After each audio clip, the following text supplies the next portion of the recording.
भी तो आपने उसका बताया था ना, 10 साल उम्र वाला, तो हाँ। उसको दोहरा दीजिए। तो ये तो जाएंगे मूसली सफेद, मुश्किल सफेद अच्छा, असगन नागौरी, दिन नागोरी बेख बदहारा, लगाना। और जो है इसमें आप वो डाल लें, क्या कहते हैं, सफेद तिल, चारों मगज, चार मगज, चारों मगज, चारों मगज भी डाल लें, सफेद तिल भी डाल लें, चारों गोंद, मगज से मतलब वो चार मगज जो मिलता है वो ले लें। वही वही, हाँ। और उसके बाद है आपको गोंद कतीरा, गोंद कतीरा और गोंद बबूल, गोंद बबूल और कमरकस, कमर जिसको चीना गोंद या चुनिया गोंद कहते हैं, ठीक, कमरकस। 8 चीजें होंगी। 8 चीज होगी। नवी चीज अगर शुगर नहीं है तो आप मिश्री डाल लें, हो भी तो मैं कहता हूँ कि काफी है। मैं तो मिश्री इतना नहीं होता, अब ये 100 ग्राम आप ले रहे हैं, 800 ग्राम हो गया, उसमें 100 ग्राम आपने डालनी है मिश्री। वो किसी क्या बोलते हैं, तो मतलब है कि एक 8वां हिस्सा 9वां हिस्सा बनेगा जाकर। अगर आप 5 ग्राम का वो खा रहे हैं तो 5 ग्राम का 8वां हिस्सा, समझ लो आधा आधा ग्राम दवाई में शामिल है, दवाई में शामिल है, क्योंकि ये नहीं नहीं मिठास के लिए नहीं, दवाई में शामिल है। ये बहुत बेहतरीन है नुस्खा, कमर के दर्द के लिए, जोड़ों के दर्द के लिए, और यानी यूँ समझे कि लुआब पैदा करने के लिए, सर्वाइकल का जो होता है दर्द उसके लिए, जितने भी जोड़ों के अमराज है ना, और खुश्की के लिए, खुश्की दूर करने के लिए, अब जिसके चेहरे पे मतलब खुश्की हो रही, झुर्रियाँ पड़ रही हैं, वक्त से पहले खामखा में ड्राइनेस हो रही है, उसके लिए बेहतरीन नहीं है। उम्र में कैसे आपने पढ़ा 10 साल, भाई जब झुर्रियाँ पड़ जाती है तो उम्र 20 साल ज्यादा लगेगी ना। जब इंसान एक नॉर्मल पे आ जाएगा तो उसके टिश्यूज में पानी की मिकदार पूरी हो जाएगी, तो वो ग्लो करेगा, बल्कि उसकी जिल्द थोड़ी सी चमकेगी। हाँ, पट्टों के लिए बहुत अच्छी है, पट्टों की खुश्की हो जाती है ना जो, उसके लिए। हाँ, चलने फिरने में आपको कोई परेशानी नहीं होगी, बस इसको पाबंदी से खाते रहे। ये है ना, इसमें हो रहा है, आ जाएंगे इसको तो, ये बेहतरीन नुस्खा है, फिसबिलिल्लाह आप करें। बल्कि जो लोग, जिनके पास लोग आते हैं दवा के लिए या दम के लिए आते हैं, इसको जो बना के रख लें और इसको मुनासिब दामों पे लोगों को दें, किसी को मुफ्त में दे दें, किसी को थोड़ा सा पैसे लेने ऊपर। उन लोग बड़े परेशान हैं कि यार जोड़ों का दर्द होता है, फिर ये आमतौर पे बूढ़ों का होता है, या उधेड़ उम्र को, 40 साल के जो बूढ़े होते हैं बेचारे, उनको ये शुरू हो जाता है, क्योंकि 40 अब जो है ना, आप पाकिस्तान में बूढ़े शुमार होते हैं बेचारे, बल्कि इससे पहले शुमार हो जाते हैं। तो उनको आप दें, बना के दें उनको, और अगर हो सके आपको माजून बनाना है, इसको प्रिजर्व करना है, तो इसमें 3 गुना शहद डाल दें। 900 ग्राम तो ये हो गया। हाँ, तो 3 गुना जब हम शहद इसमें डालेंगे, कितना हो शहद वाला, 9×27, 2 किलो 700 ग्राम, 2 किलो 700 तकरीबन 3 किलो आप इसमें शहद भी ऐड कर दें, तो वो फिर ये हो जाएगा कि वो ये साथ में कुव्वत भी पैदा करेगी, क्योंकि शहद जो है ये फौरी ताकत फराम करता है। किसी का ब्लड प्रेशर लो हो रहा हो, उसको एक चमचा इसका आप दे दें, एकदम उठ के बैठ जाएगा, सही है। बल्कि इसमें ये कहते हैं, अगर ये इसके 10 ग्राम आप रोज खा लें तो आपको कैलोरीज आपकी बिल्कुल पूरी हो जाएंगी, लुआब पूरा हो जाएगा। अब जैसे इसमें सफेद तिल है, सफेद तिल में जो है वो कैल्शियम है, खजाना है कैल्शियम है सफेद तिल, और इसमें दूध से 18 गुना ज्यादा है कैल्शियम, चिकनाई भी है इसमें, यानी नबाताती फैट भी है। नहीं नहीं, यूरिक एसिड भाई, ये यूरिक एसिड शहद से क्यों बढ़ेगा, शहद में शिफा है। ये हम तौर पे जो 2 नंबर किस्म के लोग होते हैं ना, वो हर अच्छी चीज को कहते नहीं इसमें ये नुकसान है। पहले कहते थे ना कि देसी घी ना खाना, कोलेस्ट्रॉल हो जाएगा, पहले के लोग दिल के दौरे का नाम नहीं जानते, देसी घी था। और आज बेचारे हर जिसको देखो उसको कोलेस्ट्रॉल बढ़ा हुआ है, शुगर हुई हुई है, उसको ये मतलब कि जोड़ों का दर्द हुआ हुआ है, हड्डियां भुरभुरी हो रही है, असल में क्या होता है कि 40 अबव जब हो जाता है ना इंसान, यानी 40 साल से ऊपर, तो उसके जिस्म में काफी सारे फंक्शन कम हो जाती हैं, सुस्त पड़ जाते हैं, बाद फंक्शन रुक जाते हैं, क्योंकि हमारी खुराकें भी ऐसी हैं कि सही नहीं है, तो वक्त से पहले बहुत सारी चीजों को रोक देती है। तो अब जैसे इसमें हमारा कैल्शियम पूरा हो जाएगा, अच्छा हड्डियों का लुआब पूरा हो जाएगा, जोड़ों का जो है, अच्छा पट्ठों में जो ड्राइनेस पैदा हो रही है, अकड़ाहट पैदा हो रही है, वो रुक जाएगी, खत्म हो जाएगी, क्योंकि उसमें चिकनाई पैदा हो जाएगी। तो समझ लो कि इंसान अपनी उम्र से जो है वो 10 साल 15 साल पीछे चले जाएगा 6 महीने की दवाई खा लें आप बनाकर। शहद जो है अलग-अलग तो होता ही है। अरे असली शहद क्या, बस शहद होना चाहिए,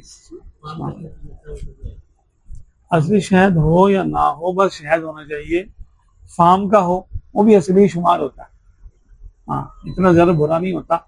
और यूं के असली तो वो होगा जो आप अपने हाथ से तोड़ें छत्ते से, वो असली है, और जो कोई छत्ता दे के चला जाए ना, कंफर्म नहीं है ये असली है कि नहीं है। हमारी कौम बड़ी मास्टर है 2 नंबरी करने में, उसमें भी तरीके से जलेबी में जैसे शीरा डालते हैं ना, ऐसे उसमें हाइव के अंदर, यानी जो शहद की मक्खी का छत्ता होता है, और उसको शीरे में डुबो देते हैं।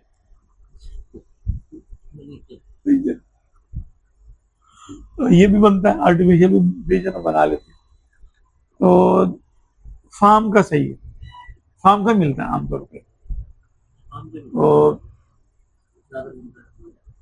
बहुत अच्छा ही ये आप नुस्खा आपके तवज्जो से इंशाल्लाह बहुत जगह ये जाएगा, पहुंचेगा, बहुत बेहतरीन है, तिजारती एतबार से भी अच्छा है, आप बना के बेचेंगे आपको फायदा है, ये जोड़ों के दर्द के लिए बहुत अच्छा है, कैल्शियम की कमी के लिए बहुत अच्छा है, और एंटी एजिंग है ये। अगर खवातीन खाएं तो उनको जरा एज का होता है ना, कभी हम छोटी नजर आए थोड़ी सी, तो अपनी उम्र से अगर वो 40 की हैं तो वो तकरीबन 30 की लगेगी, और 30 की हैं तो तकरीबन वो 18-20 की लगेगी, सिर्फ 5-6 महीने ये खा लें। हाँ हाँ, और आपके मतलब इसमें थोड़ी सी आपको अगर एक्टिविटी करना चाहें तो वो अच्छी बात, एक्टिविटी आप करें, जो लोग जिम कर सकते हैं जिम करें, वरना खवातीन घर का काम करें, थोड़ा जैसे होता है ना, झाड़ू हो गया या पोछा हो गया, डस्टिंग हो गई, किताबें उठा के रखना, बर्तनों को साफ करना, निकालना, नीचे रखना, नीचे से झुके पे रखना, उठा के रखना, यानी आपके आपके जोड़ जो है वो हरकत में रहे, वॉक करें, नमाज लंबी करके पढ़े। अच्छा इसमें बड़ा फायदा है, जो शख्स नमाज लंबी करके जहाँ पढ़ता है वो कभी जोड़ों के मरीज नहीं हो सकता। हाँ, लंबी नमाज, उसको दिल का मर्ज नहीं होगा, रीढ़ की हड्डी में उसको कभी जो प्रॉब्लम नहीं होगी, और घुटनों में कभी उसको दर्द नहीं होगा ऐसा खास।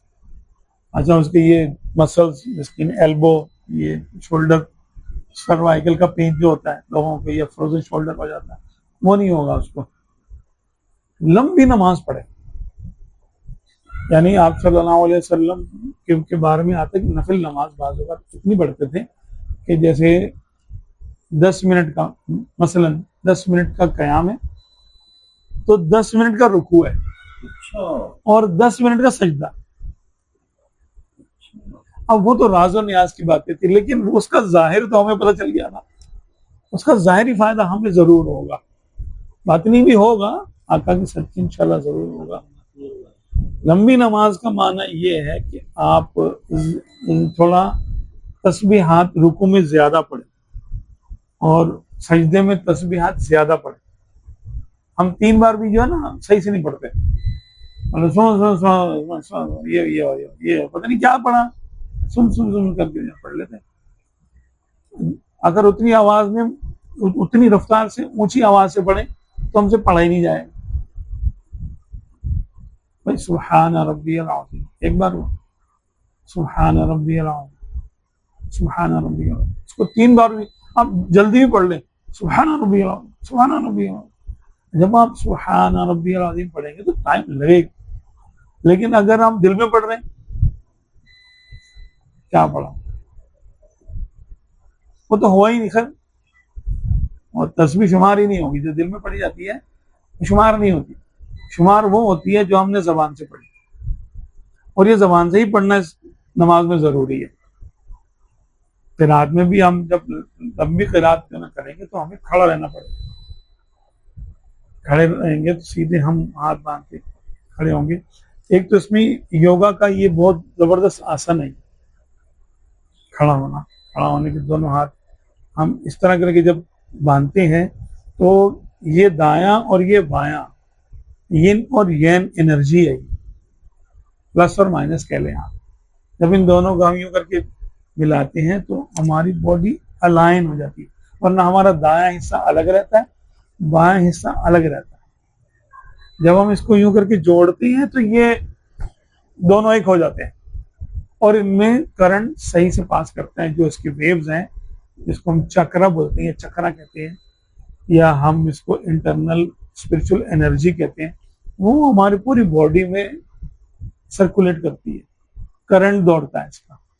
मैग्नेटिक जो करंट है, जो इलेक्ट्रिक करंट है और मैग्नेटिक, तो इलेक्ट्रोमैग्नेटिक भी कहते हैं, करंट है, वो हमारी बॉडी में घूमता है और पूरी बॉडी हमारी अलाइन कर जाती है। यानी दाएं बाएं के का जो फर्क है वो बराबर हो जाएगा। जैसे हम जब गाड़ी को लेके जाते हैं तो अलाइनमेंट जो है ना वो करते हैं ना, पहिए सीधे करता है, एक पहिए को दूसरे के बराबर, और अगर चार है तो चारों को बराबर करेगा। उनकी हवा का साइज भी, हवा भी जो है ना मुनासिब हो, पीछे वाले आगे वालों के साथ अलाइन में चले, वरना गाड़ी फिर ऐसे ऐसे करके चलती है। तो यूं करके हाथ बांधने से हमारी बॉडी अलाइन में हो जाती है, अलाइनमेंट हो जाती है हमारी बॉडी। फिर हम जब रुकू करते हैं तो एक शख्स आया इमाम आजम रज़ियल्लाहु अन्हु के पास और उसने अर्ज की कि या हज़रत, मुझे जो है वो मेरा मिसाना बड़ा कमजोर है, मुझे जो ना कतरे आ जाते हैं पेशाब के।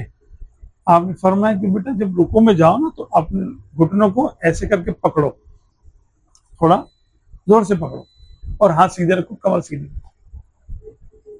ये बेहतरीन इलाज है योगा का, यानी आसान है बॉडी बनी फंक्शन के लिए कि आप यूं करके खड़े हों, आपकी कमर सीधी हो गर्दन के साथ। गर्दन ये है तो कमर भी ऐसी हो, बिल्कुल सीधी स्ट्रेट हो। अगर मिसाल के तौर पे अगर कोई भरा हुआ प्याला भी रखता है पानी का आपकी कमर पे, तो वो ऐसे ना हो जाए, सीधा रहे। तो सर और गर्दन, कमर गर्दन बिल्कुल बराबर हो ऐसे, और टांगे बिल्कुल सीधी हो ऐसे। मर्दों की बात कर रहा हूं। औरतें थोड़ी टांगों को यानी खम करके रखेंगी और कमर को भी थोड़ा खम करके रखेंगी। उनके लिए अलग है, क्योंकि उनकी फिजिकल जो बनावट है वो अलग है मर्दों से। मर्दों में 60% गोश्त होता है और 40% चर्बी होती है, हड्डियों के अलावा की बात करें। और खवातीन में इसका उलट, उनमें 60% चर्बी होती है और 40% गोश्त होता है, पट्टे होते हैं। ठीक है, तो फर्क है ना इसमें, उसी के लिहाज से हम उनकी नमाजों को भी फर्क रखा गया। फिर जब आप सीधे खड़े होते हैं, समय अल्लाहु लिमन हमिदा, इसमें भी हुक्म पूरे खड़े हो, ताकि जो आपका खून का यानी खून आपका रुकू में जो खून आपके यहाँ रीढ़ की हड्डी में गया था, सर पे गया था, वो वापस आ जाए, पूरा खून है। ठीक है, और क्योंकि जब आप रुकू करते हैं तो आपकी ये पिंडलियों की जो गोश्त है ना, गोश्त का हिस्सा है, पट्टे जो है, उनमें जोर पड़ता है और वहां से खून पंप होता है। खून की पंपिंग का काम ये हमारी मछली जो है ना, पाँव की मछली, टांग की मछली, पिंडली की जो मछली है, ये खून को पंप करती है। दिल खून को पंप करता है, अच्छा गुर्दे खून को पंप करते हैं, और ये पाँव की ये जो हमारी पिंडली की मछली है, पट्टे हैं, ये खून को पंप करते हैं। अच्छा, जब उन पे जोर जो ना पड़ता है तो खिंचाव के बाद यानी जब उनको हम ढीला छोड़ते हैं, खींचेंगे ढीला छोड़ेंगे, खींचे तो उनमें लचक पैदा होती है, तो खींचेंगे तो वहां खून जाएगा, खून जाएगा तो वहां जो खींचे हुए सेल हैं, जहाँ की खून नहीं जाता आमतौर पे, जब हम यूं कर ढीला छोड़ देंगे तो यूं हो जाएगा, जब हम उसको खींचेंगे तो जगह बनेगी, वहां खून की सर्कुलेशन होती है और उसकी न्यूट्रिशन होती है, यानी उसकी तग़ज़िया होता है। तग़ज़िया माना वहाँ पे ग़िज़ा पहुँच जाती है पूरी, तो आपके पाँव के जो यानी मसल्स हैं वो देर तक मजबूत रहेंगे। फिर जब आप सजदा करते हैं तो सजदा करने में जाहिर सी बात है, जहाँ हम जा रहे हैं वहां पर हम हमारी पेशानी जाके लगेगी, नाक की हड्डी लगेगी, तो नाक और यहाँ पर आपके फालतू नज़ला रतूबतें जमा नहीं हो सकेंगी। कि जब खून का पूरा आधी बॉडी का खून तो हमारा सर में आ जाएगा, और अगर हम वहां थोड़ी देर रुकें, सिर्फ ऐसे करके नहीं आए वापस, रुको में भी अपने को थोड़ा रुकना। चलो जब हम जमात करा रहे हैं तो भाई 3 बार सुबहान अल्लाह, 5 बार सुबहान रब्बियल अज़ीम, सुबहान रब्बियल आला काफी है। लेकिन जब अपनी नमाज पढ़ रहे हैं तब तो हमारे पास खुला टाइम है, इत्मीनान से पढ़े, जैसे यही काम करने आए हैं आप, और काम तो ये करने आए हम दुनिया में, इबादत ही करने आए। तो जब हम रुकू करेंगे तो हमारी रीढ़ की हड्डी स्ट्रेच होगी, खुलेगी, और ये वाली पूरी बॉडी जो हमारी पिछला हिस्सा ना, यानी 560 हमारे मसल्स होते हैं जिस्म में, 560। तो वो यानी कुछ उनमें 2 तरह के मसल होते हैं, एक होते हैं धकेलने वाले, push and pull, push pull, कुछ खींचने वाले हैं और कुछ धक्का देने के काम आते हैं। जब हम किसी को धक्का देते हैं तो मसल जो काम आते हैं वो और हैं, और जब हम किसी चीज को खींचते हैं तो दूसरे मसल इस्तेमाल होते हैं। हाँ, तो आगे वाले मसल तो और हैं, पीछे वाले मसल तो और हैं। जब हम ऐसे करके झुकते हैं तो हमारे पीछे वाले जो ना मसल्स हैं, इनमें खिंचाव पैदा होता है और इनमें न्यूट्रिशन होती है, खून का पूरा सर्कुलेशन होता है। तो हमारी कमर, हमारी ये जो ना रीढ़ की हड्डी और ये पीछे का जो है ना सारा सिस्टम ये बेहतरीन होता है। लेकिन इसमें टाइम लगेगा। अगर हम यूं करके खड़े हो जाए, हाथ भी ना लगाए खड़े हो जाए, बात तो खत्म हो गई। वो हमने तो टाइम ही नहीं दिया खून को सर्कुलेशन करने का। भाई कम से कम उसको आप 25-30 सेकंड तो दें ना। 25-30 सेकंड में खून, दिल कितनी मरतबा धड़केगा? 20-25 मरतबा धड़केगा। फिर वो खून जाएगा, वहां जज्ब होगा, फिर आएगा, निकलेगा, फिर नया खून जाएगा, वो निकलेगा, नया खून जाएगा, फिर निकलेगा, पुराना जो निकलेगा। तो वहां की सफाई भी होगी। ये खून 2 काम जो करता है, ग़िज़ा पहुंचाता है और फुजला जो वो ले जाता है अपने साथ, फाजिल मादे ले जाता है और नई ऑक्सीजन दे जाता है। तो हमारी बॉडी मुर्दा नहीं होती, सेल्स हमारे जिस्म के मरते नहीं है। अच्छा, ये और जो तबई मौत मरते हैं वो निकल जाते हैं फुजला बन के, खून के जरिए, या वो यानी गुर्दों के जरिए, या वो आंतों के जरिए साफ होकर निकल जाते हैं फुजले के जरिए। ये सारा काम खून के जरिए होता है, खून के मदद से होता है ये काम सारा। तो जब हम सजदे में जाते हैं तो रीढ़ की हड्डी हमारी खींचती है ऐसे, क्योंकि हमने 10 उंगलियां ऐसे करके लगानी है। ठीक है, सजदे में 10 उंगलियां ऐसे करके लगाएंगे तो हमारे पूरे उस पे जोर पड़ेगा, इसका जोर आएगा। उसके बाद क्या होगा कि हमारे पूरी बॉडी पे गर्दन तक पूरा खिंचाव पड़ेगा, पीछे के पट्टे सारे खींचेंगे, और हमारे हाथों पे वजन आएगा। ये हमारे शोल्डर्स, कोहनिया, ये जोड़, ये हमारा अगर हमारा 60 किलो वजन है तो 30 किलो वजन तो हमारा बॉडी उठा रही है ना, और हम उसको ऐसे करके जा रहे हैं, ऐसे करके जा रहे हैं। तो ये क्या है? डिप्स है ना ये। तो आपके बाजुओं को हमेशा अपना वजन उठाने की आदत रहेगी।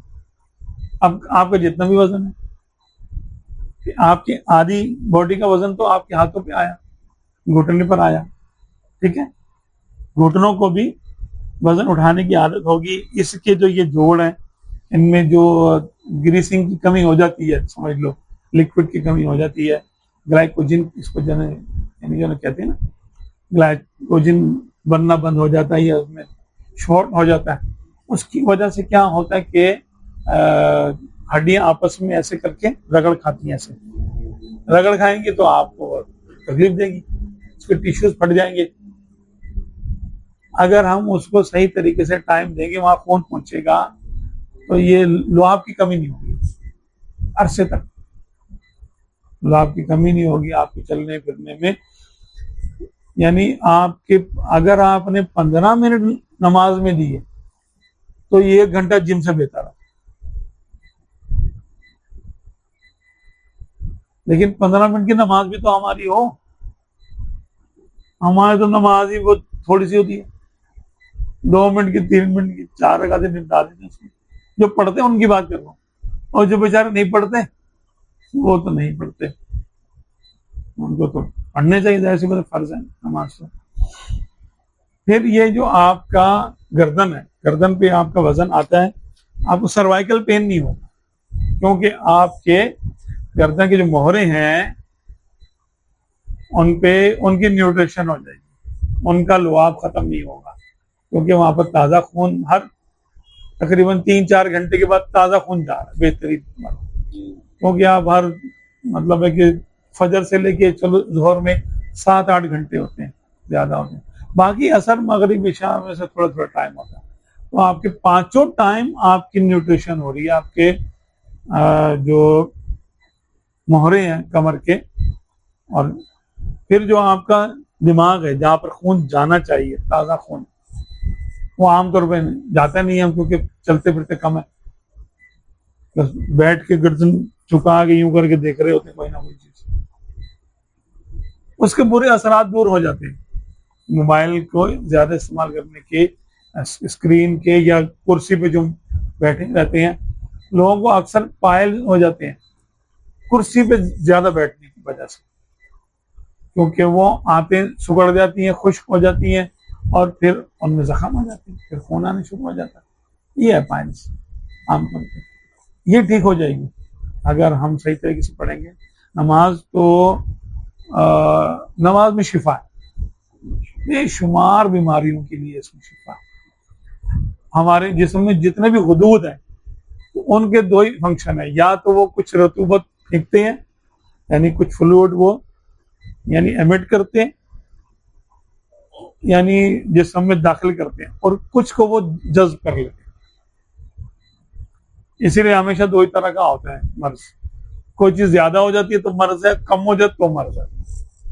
जैसे शुगर ज्यादा हो जाए मर्ज है, शुगर कम हो जाए मर्ज है। मकसद इसका क्या हुआ, लबलबा नाराज हुआ। अभी लबलबा जो पैंक्रियाज है वो सही से इंसुलिन जो बना दिया ना, शुगर को कंट्रोल नहीं कर रहा, शुगर जज्ब नहीं कर रहा वापस, और सही से फेंक भी नहीं रहा बना के बॉडी में। तो ये सारे निजाम खून के साथ रिलेटेड हैं। जिस जिस्म के जिस हिस्से की जिस्म के जिस हिस्से को ग़िज़ा नहीं मिलेगी सही, वो नाराज हो जाएगा और वो अपने मुताल्लिका अमराज उसमें पैदा हो जाएंगे। तो ये हड्डियों का भुरभुरा होना, ये जो कड़कड़ की आवाजें आना चलने फिरने में इसमें, तो भाई हमारे बुजुर्गों को नहीं होता था। चलो खुराक का भी आप 25% या 50% हिस्सा आप लगा लें, लेकिन बाकी का जो हिस्सा है वो तो हमारे वर्जिश से है और हमारे ज़हनी सोच से, क्योंकि हम दिमाग हमारा खुश्क हो जाता है, फंक्शन नहीं करता सही तरीके से, सोच सोच के। लेकिन अगर हम नमाज में इत्मीनान करेंगे, अला बिज़िक्रिल्लाहि तत्मइन्नुल कुलूब, के बेशक अल्लाह की याद में दिलों का चैन है। तो नमाज अल्लाह की याद ही तो है, और क्या है। अगर हम इसको तरीके से पढ़ें, दिलों का चैन है तो भाई आपको ज़हन को भी सुकून हो जाएगा, तो ज़हनी अमराज भी नहीं होंगे आपके। एक ही नुक्ता है इसका, नमाज ऐसे पढ़ें कि जैसे आपको इस वक्त यही काम है और कोई काम नहीं। ये कोई और काम सोच के नहीं कि ये काम फारिग वक्त में ये कर लो क्योंकि नमाज जिस्मानी के साथ साथ ज़हनी इबादत भी है, कल्बी इबादत भी। जब हमारा ज़हन और हमारा दिल किसी और चीज में रहा तो हमारा कल्ब तो हाजिर नहीं है, तो कल्ब की तो इबादत हो ही नहीं, तो वो जो रूहानी फवायद हासिल होने थे वो नहीं होंगे, क्योंकि ज़हन हमारा हाजिर नहीं है। ठीक है, तो ये इस खुराक के साथ साथ बाकी हमारे बॉडी को रूहानियत की भी जरूरत है। रूह जब ताकतवर होती है तो जिस्म खुद ब खुद मजबूत होता है और कम से कम बीमारियों से पाक हो जाता है। क्या सोशल मीडिया में एक तहरीर पढ़ी, कुछ समझ में नहीं आई बात, वो ये कि अगर थोड़ी सी बगावत करने से आपको आपका मनपसंद शख्स मिल सकता है तो बगावत कर लो, यानी घर से भाग के शादी कर लो। जिससे मुराद तो यही है। हाँ। लेकिन उनका मकसद ये मेरे साथ की मोहब्बत के बिना फिर जीने का क्या फायदा, इसके बारे में इशारा कि मोहब्बत के बिना तो फिर क्या जीना। हाँ, क्या बात, इशारा मोहब्बत के बगैर जीने का क्या फायदा। तो अगर हम इसको हकीकत की निगाह से देखें तो वाकई मोहब्बत के बगैर जीने का फायदा नहीं। और मोहब्बत किसको कहते हैं? मोहब्बत बेगर्ज लगाव का नाम, किसी से उन्स आपको हो लेकिन उससे गर्ज ना हो। आप किसी को चाहें उसके फायदे के लिए, उसकी भलाई के लिए, ये मोहब्बत। और अगर अपने फायदे के लिए चाह रहे हैं तो ये तो खुद गर्जी है, ये हवस है। तो मोहब्बत किसने क्या दिया? मोहब्बत के बगैर जीने का फायदा नहीं। तो माँ बाप से बगावत करके, माँ बाप की मोहब्बत कहाँ गई? भाई पहली मोहब्बत तो माँ ही करती है इंसान से। हाँ, माँ बाप का एहसान कि वो गलासत भी साफ करती है, अपना खून पिलाती है औलाद को। ऐसी बात है कि जो माँ का दूध होता है वो उसके खून में से, खुराक में से बनता है। अल्लाह ताला ने एक सिस्टम रखा हुआ, तो वो अपना खून जिगर पिला रही है, खून पिला रही है अपना। और वो 2 साल तक बच्चा माँ के खून पे रहता है। वैसे भी अगर ना भी हो तो उसके जिस्म का हिस्सा है, उसके जिगर का टुकड़ा है, वो उसी के जिस्म से ग़िज़ा हासिल करके, माँ के जिस्म से यानी चीजें हासिल करके, ग़िज़ा हासिल करके बच्चे को बनाया जाता है। फरिश्ते उसकी तख्लीक में हिस्सा लेते हैं, बनावट में यानी हिस्सा लेते हैं। फरिश्ते जिस्म बनाते हैं, लेकिन उसके लिए मतलूबा मवाद कहाँ से लाते हैं? वो माँ के जिस्म से लेते हैं। माँ के जिस्म का कैल्शियम कम हो जाएगा, माँ के जिस्म के फैट कम हो जाएगा। यानी जो इंसान की बॉडी है, बन रही है, उसमें सारा मटेरियल कहाँ से आ रहा है? माँ से आ रहा है। तो इसलिए कहते हैं माँ का हक नहीं दिया जा सकता, दिया ही नहीं जा सकता। आप अपने ये समझ ले, माँ की एक प्रोडक्ट है, प्रोडक्ट जस्ट अल्लाह ताला ने ये रखा है सिलसिला। फिर वो आपको पाले भी, आपके नखरे उठाए, जब आप सोएं तो वो थोड़ी सी आंख लगा ले, फिर आप उठ जाओ तो उसको उठना पड़ता है। ठीक है, माँ जैसी खिदमत कोई करेगा? ठीक है, और माँ से ज्यादा इंसान किसी से बेवफाई नहीं कर सकता। जितनी बेवफाई लोग माँ से करते हैं उतनी किसी से नहीं करते। क्यों? कि माँ ही तो सबसे ज्यादा प्यार करती है इंसान को, तो माँ की मोहब्बत के बगैर जी लेगा? जिसने इंसान को बेगर्ज चाहा, उसको नहीं पता था कि बड़ा हो के मेरे साथ क्या करेगी औलाद, कुछ मुझे बदला देगी कि नहीं देगी, बड़ी होगी कि बचपन में मर जाएगी, उसको क्या पता। बस वो पाल रही है अपनी मोहब्बत से मजबूर होकर, कोई दबाव नहीं, कोई जबरदस्ती नहीं उस पर कि तुम उसको पालो। वो पाल रही है, मोहब्बत से पाल रही है, गर्मी सर्दी से बचा रही है, दरिंदों से कीड़े मकोड़ों से बचा रही है, सारा कुछ कर रही है। तो ये मोहब्बत क्यों भूल गई आपको किसी चलते फिरते की मोहब्बत में आकर? चलते फिरते की मोहब्बत तो आपके या तो शक्ल से है, सूरत से है, आपके पैसे से है, आपके इख्तिदार इख्तियार से है, आपके किसी भी वजह से है, कोई वजह है। और माँ की मोहब्बत इस वजह से है कि आप उसकी औलाद है, बस दैट्स इट, और कोई वजह नहीं। बच्चे अगर बदसूरत होते हैं तो माँ क्या करती है? फेंक देती है? नहीं, अल्लाह ना करे माजूर होते, माँ पालती है। नाफरमान होते तब भी पालती है। बड़ों की बात नहीं मानते, माँ पे हाथ भी उठा देते कभी बदनसीब लोग, नाफरमानियां करते हैं उसकी, तब दिल दुखाते हैं, उसको तंग करते हैं, उसको वो अहमियत नहीं देते जिसकी वो हकदार है। दुनिया में अगर कोई, हदीस बाग में आया, आप सल्लल्लाहु अलैहि वसल्लम से पूछा गया, एक सहाबी ने पूछा, या रसूलुल्लाह, पूरी दुनिया में मुझ पर सबसे ज्यादा हक किसका है? फरमाया तेरी माँ का।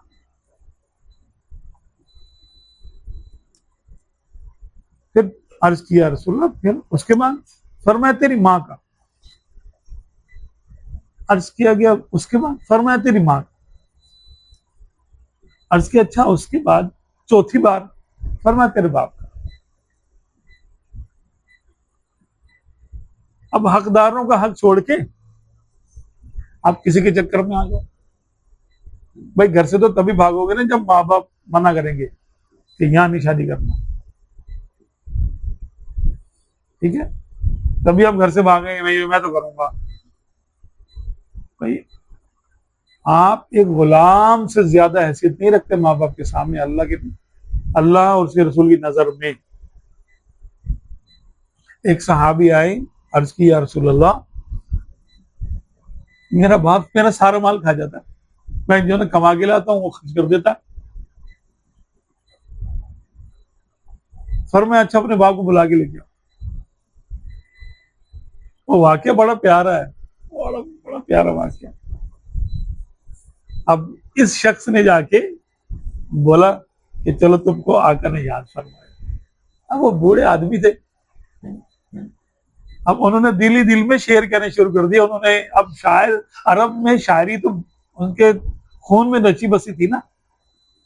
उन्होंने ये समझा मेरी शिकायत लगा दी है तो कहीं सरकार मुझे डांटे ना, तो वो दिल में कहने लगे कि अगर है तो निकाले। तो उसके अशार बड़े प्यारे हैं, बड़ा प्यारा वाक्य है, बहुत ही प्यारा वाक्य।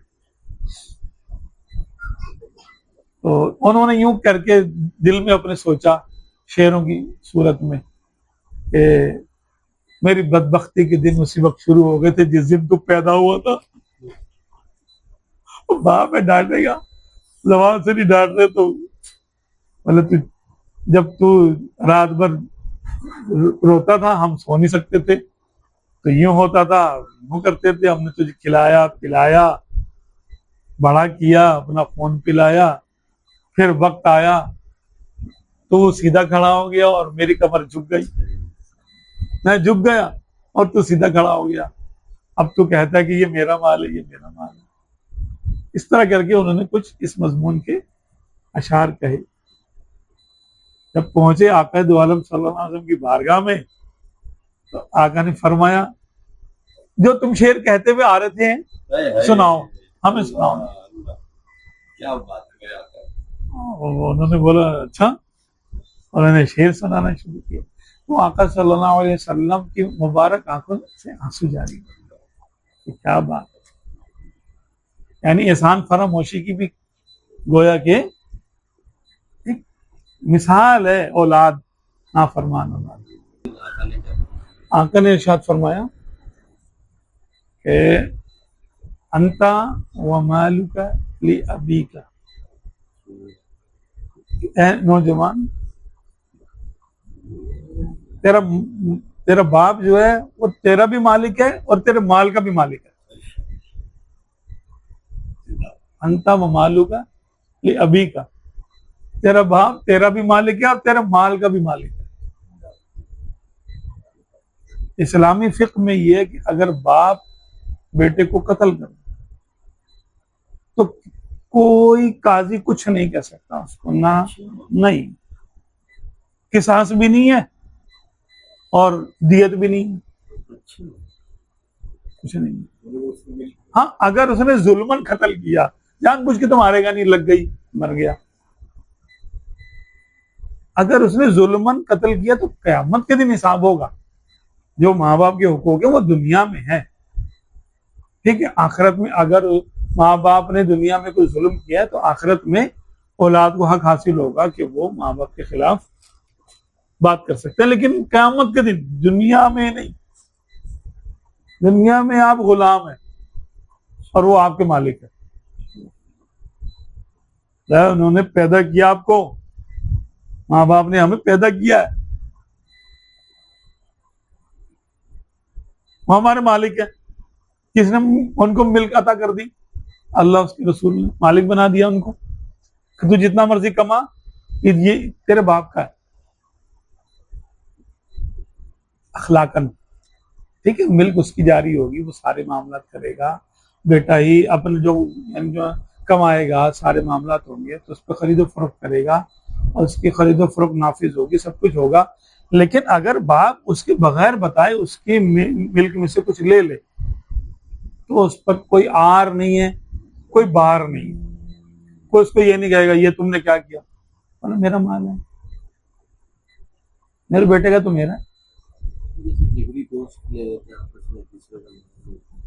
दोस्त वो तो उर्फ में ये भी लेगा वो भी लेगा, और बाप अपने माल में से जितना चाहे मना कर दे औलाद को। जिगरी दोस्त तो मना नहीं करेगा, फिर जिगरी दोस्त नहीं रहेगा वरना मना कर दिया तो।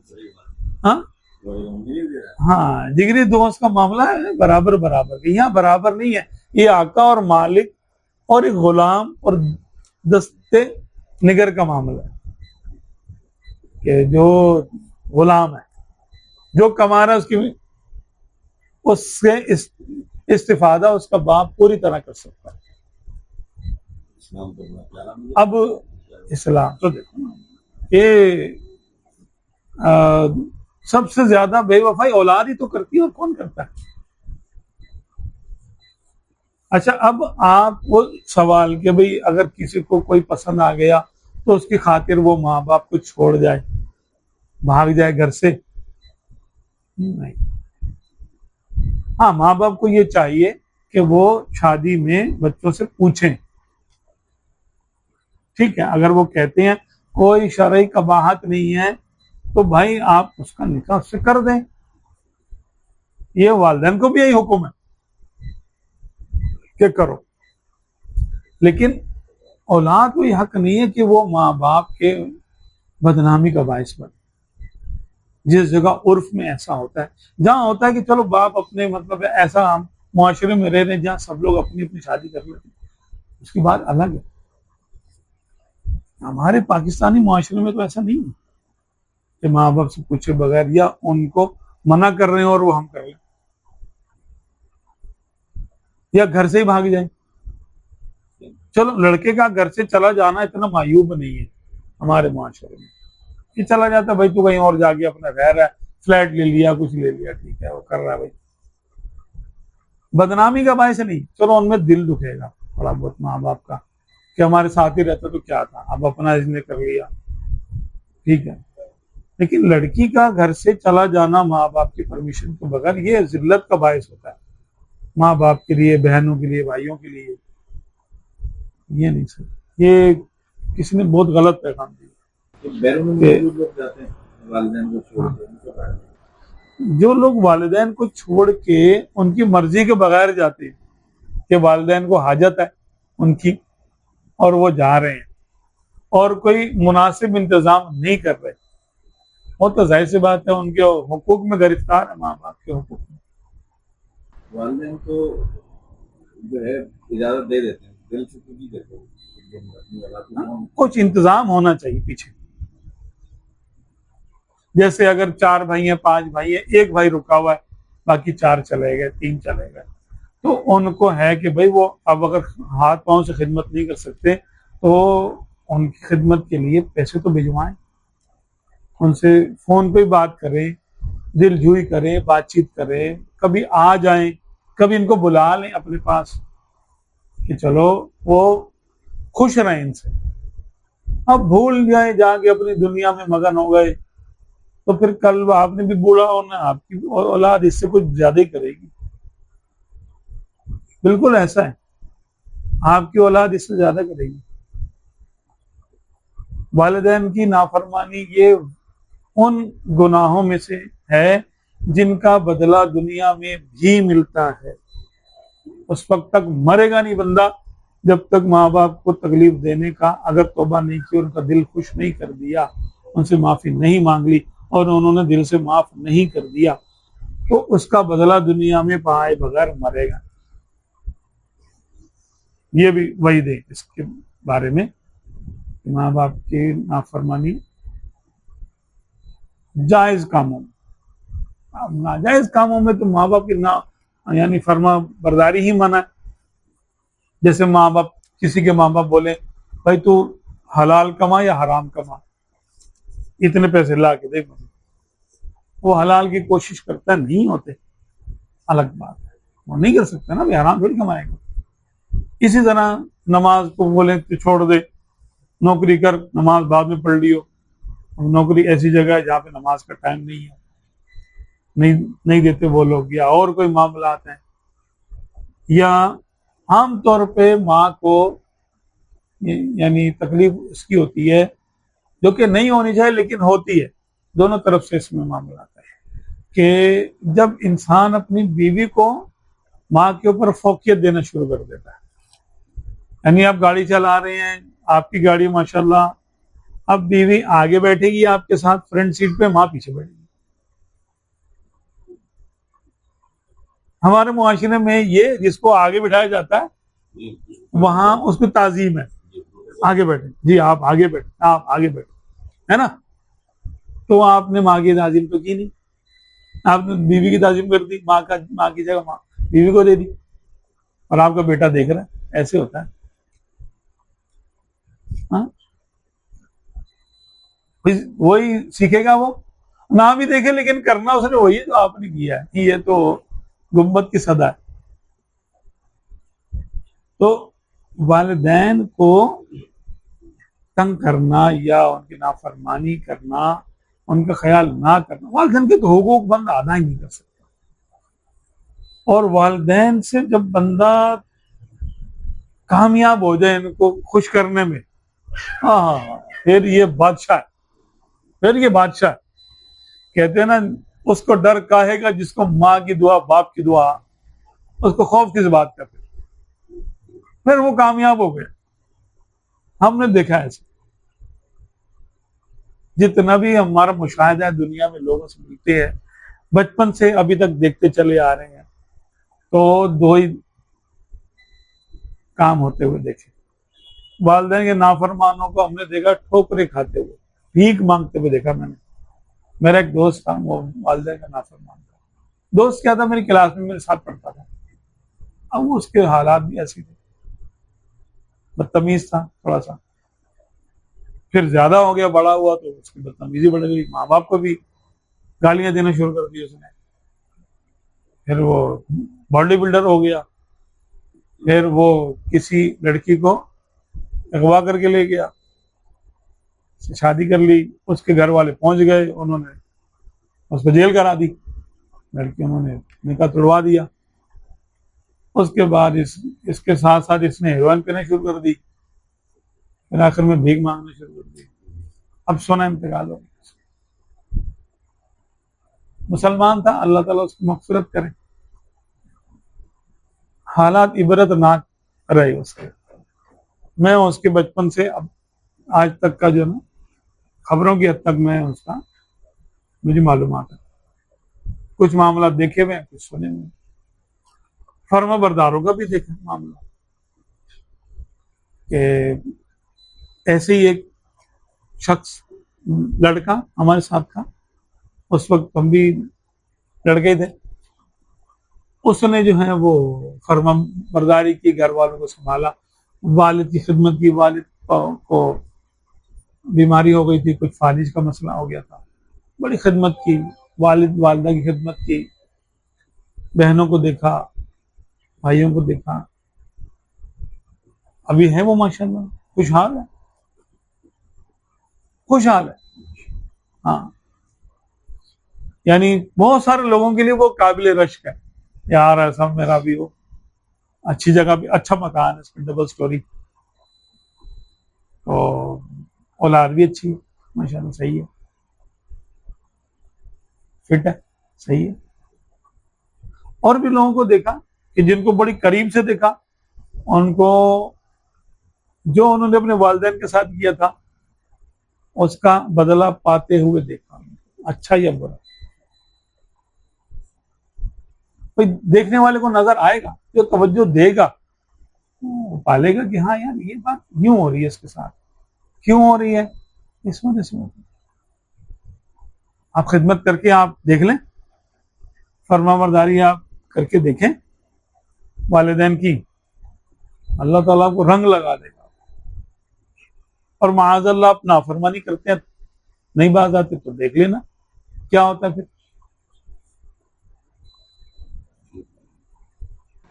ये जो रग़बत दिलाई जाती है, तरगीब दिलाई जाती है, ये कलाम से होगी या अफ़आल से होगी?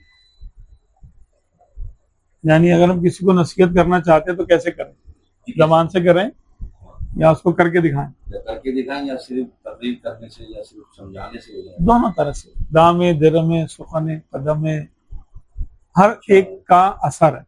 अच्छा, अल्फाज का भी असर होता है। बाज़ औक़ात ऐसा होता है कि अल्फाज असर करते नहीं और सुनने वाला नेक हो जाता है, कहने वाला जहन्नम में चला जाता है। हदीस पाक में नहीं है बेअमल वाइज़ीन का, कि बेअमल वाइज़ीन को वो लोग जो जन्नत पे चले जाएंगे उनकी बातों पर अमल करके।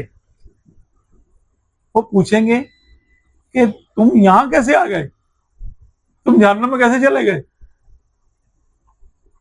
वो कहेंगे कि हाँ असल में हम तुम्हें तो नेकी की तलकीन करते थे, खुद नहीं करते थे, और तुम्हें तो गुनाहों से हम बचने का बोलते थे लेकिन खुद नहीं बचते थे। तो देखो बोलने का असर हुआ, उनका किरदार नहीं था लेकिन कलाम था, कलाम का असर हुआ, लोग जन्नत में चले गए उनकी बातें सुनकर।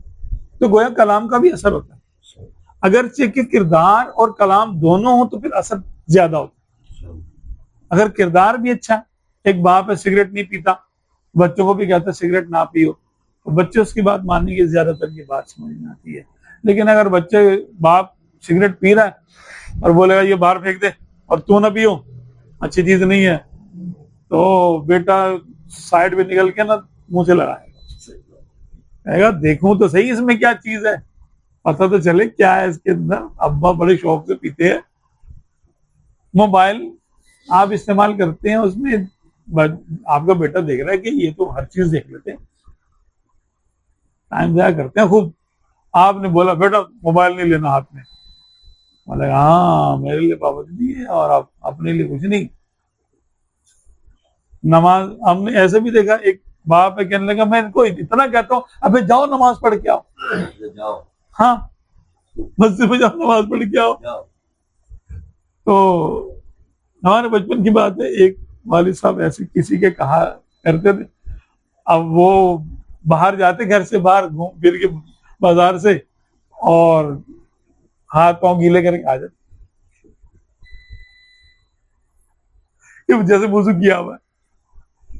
क्योंकि वालिद साहब अगर नमाज या तो पढ़ते नहीं थे, या पढ़ते होंगे तो घर में पढ़ते होंगे, तो बच्चों को क्या पता। यानी आपका किरदार जो है, अच्छा साइंटिफिकली भी ये बात साबित कि जो बात आप यकीन से कहते हैं, उस उन ख्यालात में और उन अल्फाज में एक डोमिनेटिंग एक पावर होती है, यानी वो बड़े पावरफुल ख्यालात होते हैं और वो सामने वाले के जहन पे छा जाते, उसके दिल में उतर जाते, और आपको अपने अल्फाज का यकीन कब होता है? जब आप उस पर अमल करते हैं। मैंने करके देखा, बड़ा जबरदस्त है, आप करके देखो तुम भी, फौरन बंदा कहेगा यार मैं भी करता हूं। कुछ लोग ऐसे, उनकी बात सुन के आप बोले आप ऐसी फेंक रहा है, तो खुद नहीं पता क्या कह रहा है, आपके दिल में ये ख्याल कैसे आया? और किसी की बात सुन के आप कहते हैं यार इसने बोला तो कुछ ना कुछ होगा इसमें, करके देखो, आपका दिल अमल पे आएगा। या अगर कोई बुरा अमल है, उसकी बुराई बयान कर रहा है वो, तो आपका दिल चाहेगा यार मैं छोड़ देता हूँ, ये अमल सही नहीं है। आप ये भी मना कर रहे हैं तो वजह ही होगी उसकी। क्या होता है कि उसके यकीन की तासीर उसके कलाम में ट्रैवल करती है। इनकी भी कुव्वत होती है, इनका भी करंट होता है। जैसे करंट की कुव्वत नापते हैं ना, तो ख्यालात की भी कुव्वत होती है, इसको भी नापा जाता है। और ख्यालात की कुव्वत उस वक्त ज्यादा होगी जब आपका अमल उसमें शामिल होगा। हाँ? अमल शामिल नहीं होगा तो वो ख्यालात में कुव्वत ही नहीं होगी, अल्फाज का मजमुआ होगा और वो कानों में जाके दम हो जाएगा, आगे दिल तक नहीं उतरेगा। इसको कहते हैं बाअमल बाअसर। ये शेख के बारे में अगर कोई सालिक ये सोचे कि मैं मिजाज रसूल देखूं अपने शेख सल्लल्लाहु अलैहि वसल्लम, यानी मेरा शेख जो है वो किस मौके पर क्या अमल कर रहा है, तो क्या हुजूर सल्लल्लाहु अलैहि वसल्लम इस मौके पर क्या यही हुजूर सल्लल्लाहु अलैहि वसल्लम के साबित है? तो वो पहली बात तो क्या उस सालिक को ये देखना चाहिए? अगर वो देखता है और इसमें अगर कुछ ऊंच-नीच होती है तो क्या क्या सोचेगा, क्या समझेगा? हमें तो देखना चाहिए उसको कि नहीं देखना चाहिए? देखें, सुन्नत जो है, सुन्नत फौकियत रखती है। जब तक किसी खास अमल के बारे में शेख कोई खास बात ना कहें, हुक्म ना दे कि नहीं तुमने ऐसे करना, फिर अलग बात है, ठीक है। जैसे कोई ऐसा सुन्नत मुस्तहब्बा है कोई, उर्फ आदत के बारे में और कोई बात है, तो उसमें तो तरबियतन रोका जा सकता है सुन्नत अमल करने से, ठीक है। और उसमें फर्क के मरातिब हो सकते हैं। यानी शेख अगर कामिल है और हम उनकी तरबियत में हैं, तो वो हमसे जो हुक्म देंगे हमको बजा लाना। लेकिन अगर शेख जो है वो कामिल नहीं है, या शेख जो है वो 2 नंबर है, तो फिर तो बात ही खत्म हो गई, फिर तो उसकी बैत ही जायज नहीं है। शेख कामिल की बात करना, शेख कामिल जो है वो उसी वक्त शेख कामिल होगा जब वो हत्तल इम्कान सुन्नत पर अपने आप को जाहिरी बातनी तौर पर चलाने की कोशिश करेगा। जो सुन्नत को अमल नहीं कर पा रहा, या तो उसकी तवज्जो नहीं है, या वो उस वक्त किसी उससे ज्यादा अहम काम में मशगूल है, या वो सुन्नत ऐसी नहीं है कि जिस पर जोर दिया गया। मिसाल के तौर पर सफेद और लाल धारीदार कपड़े पहनना, ये भी सुन्नत से साबित। आप ने पहना यमनी चादर, ठीक है, तहबत बांधना। अब हमारे यहाँ शलवार पहनते, उर्फ आदत में तहबंद नहीं शलवार है। अच्छा, शलवार में सितरपोशी जो है वो ज्यादा है तहबंद से, लेकिन सुन्नत तो तहबंद है। फैली सुन्नत, कौली सुन्नत पाजामा भी है, क्योंकि आप सल्लल्लाहु अलैहि वसल्लम ने पाजामा खरीद फरमाया भी है और किसी को पहनने में देखा तो फरमाया कि हाँ ये अच्छा है, और खवातीन के लिए दुआ भी दी कि अल्लाह ताला उन खवातीन पर रहम करे जो पाजामा पहनती है। यानी पहले तो सिलाई का था नहीं ना, दर्जी कहाँ ऐसे होते थे, तो बस कपड़ा लपेट लेते थे सितरपोशी के लिए जितना मैसर होता था।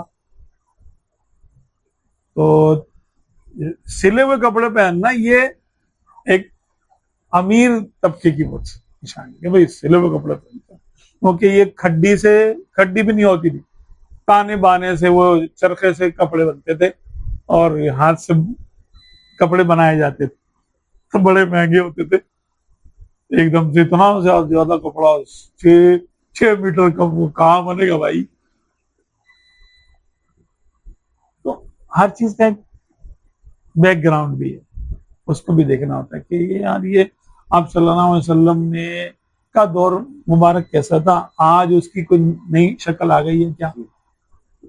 तो अब जदीद दौर में हम रह रहे हैं, अब हम गधे की सवारी नहीं कर सकते, मुयस्सर नहीं है, मोटरसाइकिल पे करेंगे।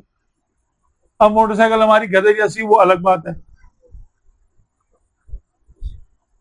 बिल्कुल चलती ना हो, रुकती हो, ठीक है, यानी मानवी तौर पे वो एक गधा समझ, शक्लन ना हो। तो सवारी करना भारत सुन्नत है, वो मुतलकन सवारी।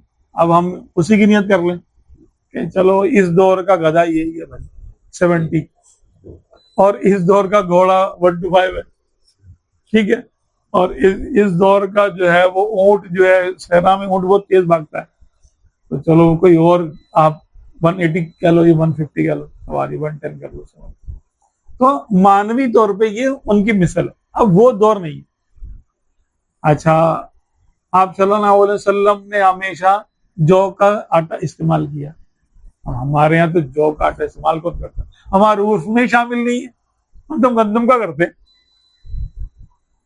अब कोई शेख है, कोई होगा शेख जो जौ का इस्तेमाल करता होगा, वरना तो गंदम खा रहे होते हैं। अब गंदम बना नहीं, असल में गंदम जो है वो आला खाना है, अनाज में गंदम से आला कोई चीज नहीं है। छना हुआ आटा तो बहुत बड़ी ऐश थी पहले, छना हुआ आटा कहाँ होता, बारीक आटा, पतली रोटी, नरम रोटी, ना जी ना, ये नहीं होती थी। अच्छा, जो हम खाना खाते हैं और दम पुख्त खा रहे हैं, और हमने होटल के होटल भरे हुए हैं, मस्जिद में कोई बंदा नहीं होगा और होटल में सारे लोग, जगह नहीं मिल रही होगी, कुर्सियों के पीछे लोग जन्म खड़े हैं, भाई ये हटे तो हम बैठे, ये सुन्नत तो नहीं है, मना भी नहीं। तो हर दौर के शयूख में भी वो उस दौर का असर होता है, बिल्कुल होता है। ये देखो कि रूहानियत क्या है, और अमल में किसी सुन्नत की दीदा दानिस्ता खिलाफ वर्जी तो नहीं करते। शेख गनीमत है, यानी भागते चोर की लंगोटी सही, ऐसे कह लें आप इसको। कामिल और अकमल तो तरीका वही है जो हमारे आका सल्लल्लाहु अलैहि वसल्लम ने जिसको अपनाया और जिस पर अमल करके दिखाया, उससे कामिल अकमल कोई तरीका हो नहीं सकता। यानी सुन्नत जाहिरी, बातिनी, सूरी, मानवी एतबार से जो सुन्नत आप सल्लल्लाहु अलैहि वसल्लम ने अपनाई वो अफजल तरीन अमल है, अफजल तरीन अमल। यहाँ के किसी पजेरों पर, किसी बेहतरीन गाड़ी पर, अरबों रुपए की गाड़ी हो जाए अगर से, उस पे बैठने से कोई सवाब नहीं मिलेगा। गधे पे अगर सुन्नत की नीयत से आप बैठेंगे आपको सवाब मिलेगा। सुन्नत, ऊंट पे बैठेंगे सुन्नत है, घोड़े पे बैठेंगे सुन्नत है, वो अफजल तरीन है, क्योंकि सुन्नत के मुकाबिल गैर सुन्नत नफिल भी नहीं हो सकता। तो अफजल तरीन वही है लेकिन अब उर्फ आदत और हर्ज के एतबार से बात सुन्नतों पे हम अमल नहीं कर सकते। रोजमर्रा कभी कभी कर लिया तो कर लिया, कभी घोड़े पे बैठ गए, मौका मिला तो कभी ऊंट पे बैठ गए सवारी के लिए, सुन्नत की नीयत से खाली यार सुन्नत है इसमें बैठना। इस तरह हम एसी में रहते हैं तो एसी कहाँ था भाई, पंखे के नीचे बैठते हैं, पंखे के बगैर गुजारा है हमारा नहीं है, हम कमजोर लोग हैं। कभी कभी हम इसको बंद भी करते, चलो यार बगैर पंखे की बजाय सुन्नत है, करके तो देखो कभी हम। इस नीयत से खाली क्या आपको बिल भी दे सकते हैं आप, लाइट भी आ रही है, खराबी भी कोई नहीं है, और आप अकेले हैं, तो घर वाले साथ में तो वो कहेंगे भाई चलाओ क्या हो गया, आप बोले सुन्नत है, बोले बाहर चले जाओ। वो कहाँ बेचारे आपके जो स्ट्रीम लाइन आपकी चल रही है ना दिमागी, उस पे नहीं आएंगे, वो कहेंगे यार भाई आपको करना है आप कर। तो अपने शेख को हम देखेंगे कि हम इस दौर में कैसे रह सकते हैं। वो सुन्नतें, बहुत सारी सुन्नतों से छूट चुकी है।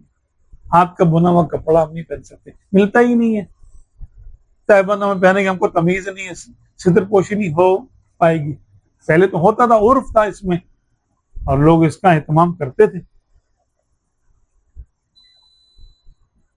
हाँ, इसी तरह कालीन पे बैठना सुन्नत नहीं है, बल्कि अक्सर औकात आप सल्लल्लाहु अलैहि वसल्लम कच्ची जमीन पर तशरीफ रखते जी, कुछ बिछावा नहीं होता अक्सर औकात।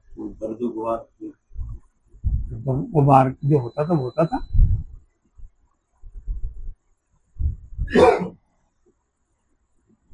सब जगह यही था ना भाई, किसी के घर में चटाई भी नहीं है, किसी के घर में है चटाई।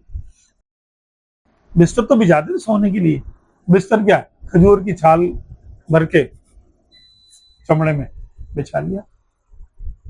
अब चमड़ा इतना आम कैसे हो, गाय तो होती नहीं थी वहां पर अरब में, ऊंट का चमड़ा ऐसा पावरफुल नहीं होता, बकरियों के चमड़े में तो आमतौर पे उसकी जो ना मश वगैरह बनाते थे, और वो जो डोल होता है कुएं का डोल वो बनाते थे। खजूर, पनीर, पानी ये इस्तेमाल होता था। अब गंदम की रोटी हमारे तो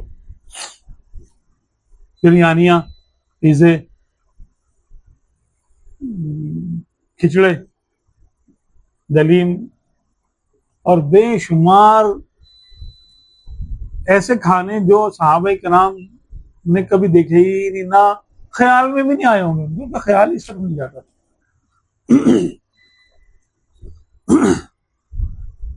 तो ये तरीका अगर मना नहीं है तो जायज है, अफजल नहीं है, अफजल वही है।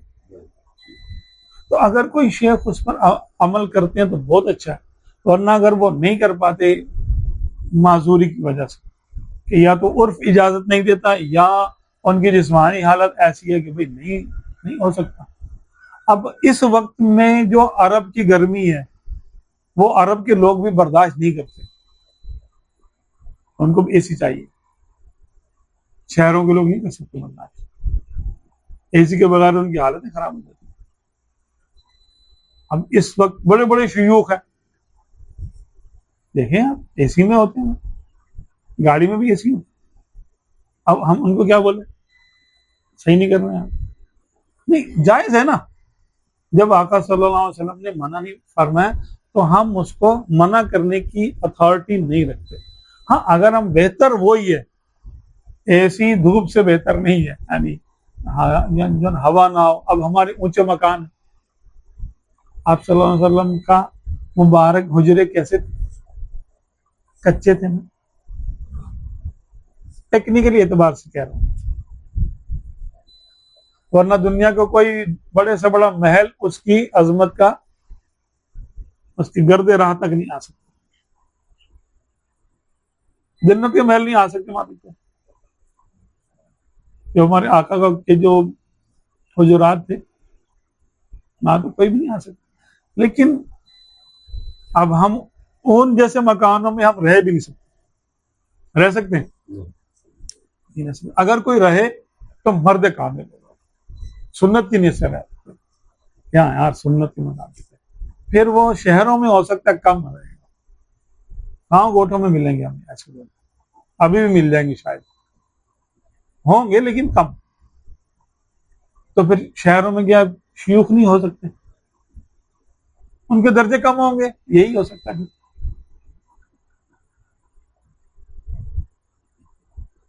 ना। लेकिन बात यह कि सीखना तो हमको अपने शेख से भी है, और शेख को हमने शेख बनाने से पहले सुन्नत पे जो ना तोलना भी था, शरीयत पे तोलना भी कि कम से कम हुर्मत हराम माज़अल्लाह आजकल जो कुफरियात चलते हैं उनसे पाक है, हुर्मत वाली चीज़ों हराम चीज़ों से पाक है, लगवियात में तो नहीं है, मतलब गुमराही में तो नहीं है किसी, और हमको इसकी सोहबत से अल्लाह उसके रसूल की तरफ रग़बत होती है, ये एक रूहानी निशानी है। तो सही है। अभी आपने शायद फरमाया मर्द तो वो है तो वो इस तरह के अल्फाज अमूमन औलिया से हमने पढ़े हैं किताबों में, वो कहते हैं मर्द तो वो है जो इतने मज़ाहिब पढ़े हैं, मर्द तो वो है। हाँ, मर्द से मुराद ये कि कामिल इंसान, कामिल इंसान, अपने वक्त का कामिल इंसान या अपने कैटेगरी का कामिल इंसान। मिस्टर यूनिवर्स नहीं होता, मिस्टर यूनिवर्स में मिस्टर ये फला मिस्टर फला, ये वही है कामिल इंसान। कामिल इंसान को अपने फन में वो अपनी फील्ड का मास्टर है, तो उसको मिस्टर क्या देते हैं, mister Pakistan, mister Punjab, mister Karachi, है ना, वो अपने फन में है, बाकी हर चीज में नहीं है वो, कि हर चीज में वो मिस्टर पाकिस्तान होगा, एक एक चीज में है बस। तो तसव्वुफ में रूहानियत में मर्द वो है, इसका माना नहीं है मुकम्मल सूफी। हाँ, मुकम्मल सूफी कह लें, अपनी कैटेगरी का, अपने लिए। हाँ, एक से बढ़ के एक हुआ भाई। अगर आप कामिल फल अकमल फल अकमल फल अकमल आप तलाश करेंगे तो अबू बकर सिद्दीक रज़ी अल्लाह अन्हु तक बात जाएगी उम्मत में। हाँ, ये बुजुर्ग फरमाते हैं कि आरिफ से ऊपर एक वाकिफ होता है, ये आरिफ से ऊपर जो वाकिफ होता है उसका दर्जा जो बयान करते हैं, ये क्या चीज है आरिफ से ऊपर वाकिफ है, ये दोनों में तो फर्क है। वाकिफ का माना होता है ठहरने वाला, वकूफ करने वाला, आरिफ का माना पहचान वाला, जिसको पहचान हो जाए, और जो कहीं कयाम करे वो ज्यादा पहचान रखेगा, अच्छा, यानी उसकी मार्फत ज्यादा है, वाकिफ की मार्फत आरिफ से ज्यादा है, आरिफ से ऊंचा दर्जा। ये हो जाता है हर शख्स तो मैं नहीं कह सकता कि हो जाता है, तसव्वुफ में कहाँ पर वक्त करते हैं, यूं समझे कि फना फिज़्ज़ा, फना फिल्ला, फना फिज़्ज़ा, यहां पर आकर बंदे का अमल खत्म हो जाता कि वो फानी हो गया,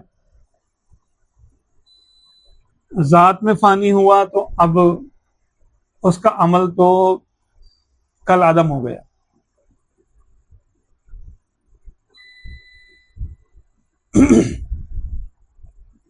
अब इसके बाद इसको बका हासिल होती है, इसको कोई मकाम हासिल होता है, या इसको यहीं रोक लिया जाता है।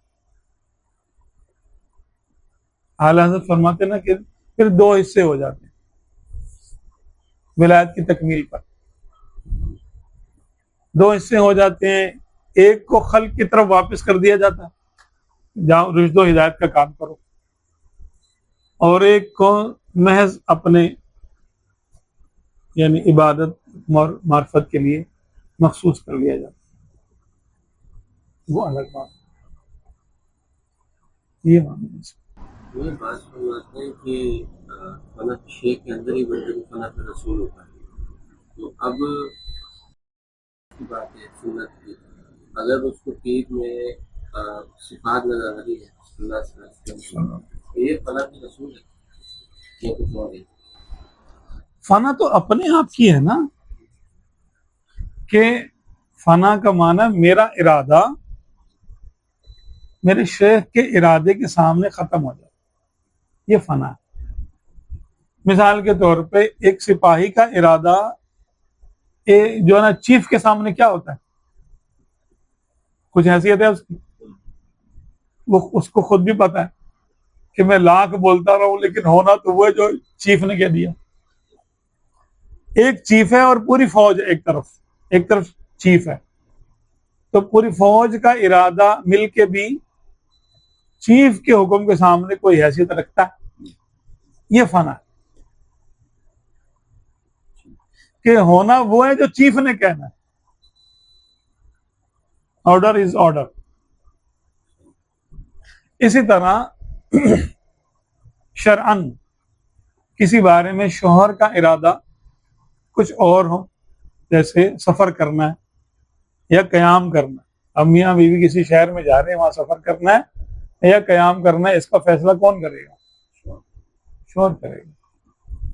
शोहर की जो नियत है वही उसकी बीवी की नियत मानी जाएगी, भले वो कुछ नियत करती रहे, उसकी नियत की क्योंकि अलग से हैसियत नहीं, वो महरम के साथ सफर कर रही है, अपने शोहर के मातहत है।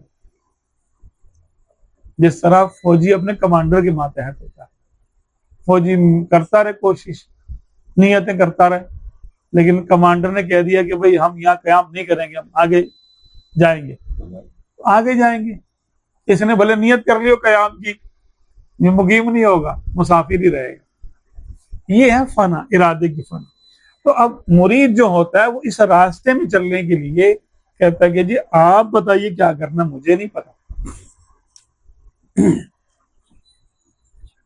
इस रास्ते में वो अपनी नहीं चलाएगा, इस रास्ते में। हाँ, बाकी मामलात में अपना मुख्तार है।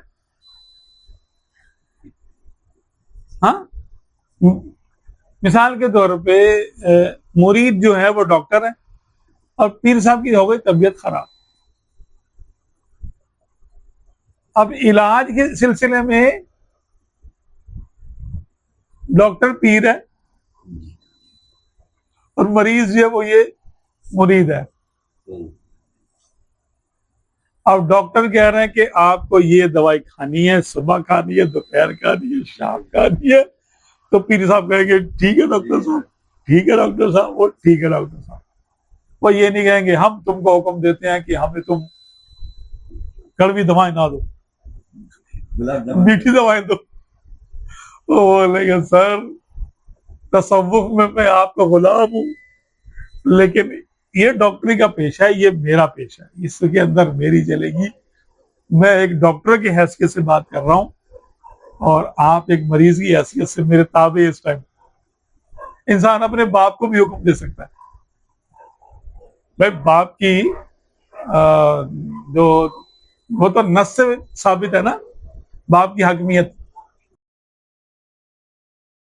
बादशाह को हुक्म दे सकता है, तभी बादशाह तो उलिल अम्र में आता है ना।